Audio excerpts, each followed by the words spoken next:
Hey guys, today I'm going to show you how to make a delicious veggie lasagna roll-up casserole. You're going to love this recipe because it's a little bit easier than traditional lasagna. All we're going to do is roll up our ricotta filling and nestle it into some rich tomato sauce, and then top the whole thing with some mozzarella cheese.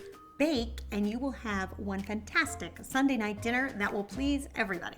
Let me show you how to put it together. So the first thing we want to do is drain our ricotta cheese. So ricotta can be really deceiving because at first glance it might not look like there's a lot of moisture in it, but as it sits, it will release water. And what that will do is really thin out your sauce. It's better to have it drained before you go to work with it. What I typically do is drain the ricotta cheese either the night before in a strainer over a bowl, or you can do it even just a few hours before. It will really make the difference. You'll be surprised when you lift up that strainer and you see a couple tablespoons of water that has collected in the bottom of the bowl. Then we are going to create our rich tomato sauce. And I love this sauce because it's really easy to put together and it's a little bit quicker than making a traditional meat sauce. So in a large pot, you're going to add 2 tablespoons of olive oil. Once that's hot, you're going to add a cup of yellow diced onion.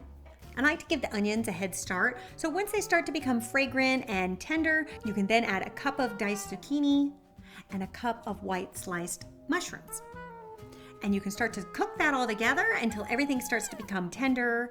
And then I like to season with a little salt and pepper to taste. And then you're also going to add 1/3 of a cup of a dry white wine. And we just want to deglaze the pan with the wine and let that reduce down to about half. If you don't drink, you could also use 1/3 of a cup of vegetable stock. That would also be great. And then you're going to add 26 ounces of chopped tomatoes. Just the kind that come in a box is fine. And then 2 cups of pure tomato sauce. And then we want to season with a 1/4 teaspoon of salt, 2 garlic cloves that have been minced, and 2 teaspoons of Italian blend seasoning. Now, if you can't get Italian blend seasoning, you could use herbes de Provence, or you could use just a mixture of dried basil, parsley, and maybe a little oregano.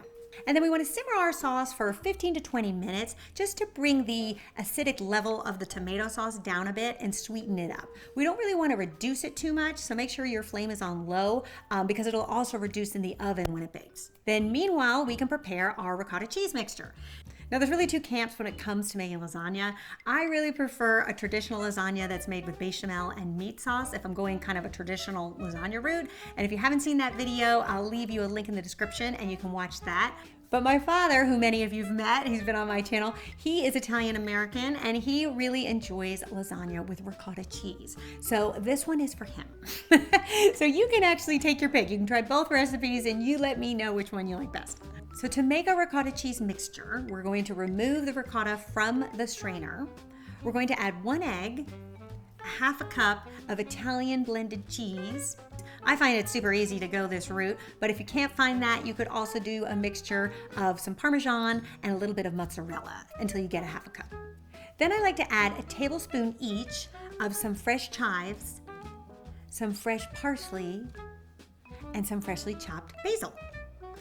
And then you can also season to taste with a little salt and pepper, and then mix that all up just until everything is nice and combined.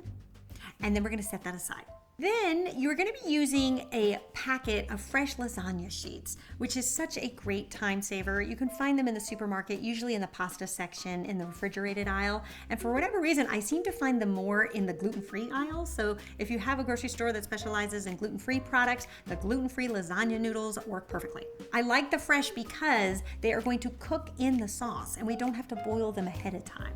But if you can't find fresh lasagna noodles, you also could use the dried and you would just have to boil them ahead of time. Then once your sauce is ready to go, you're going to transfer it into a 9x13 baking pan. And then you can just set that aside. And then you're going to take the lasagna noodle and add a 1/4 cup of the ricotta mixture to one end and then just roll it up. And then you're going to take your little roll up and nestle it in the tomato sauce and then spoon some of that sauce on top. And you're just going to repeat this process until you've done about 10 of the lasagna noodles. Now, if you have a little bit bigger of a pan, like a 10x14, you could probably get all 12 noodles. With my 9x13, I can really only get about 10. So unless you really pack them in there, you probably won't be able to get all 12 in a 9x13. So maybe you want to use something a little bit bigger. But these lasagna noodle sheets do freeze, so if you can't get all of them, you could pop them in the freezer too. And then you want to take a cup and a half of shredded mozzarella cheese and put that all over the top. And another thing I like to do, just because it's decorative and it's also tasty, is to take some small basil leaves and just place those on top of the mozzarella. And then we are going to bake at a low temperature. So I like to go 325 for about 40 minutes. And I do a low temperature because that allows for the cheese to melt and just get golden brown without burning too quickly before those lasagna noodles are cooked. So it really does take a full 40 minutes of those lasagna noodles cooking in the sauce to make sure that they're done.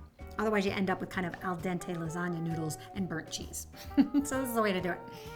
And then you can serve this dish just oven to table and let everybody dig in. All right, you guys, I'll see you back here next time. Until then, bye.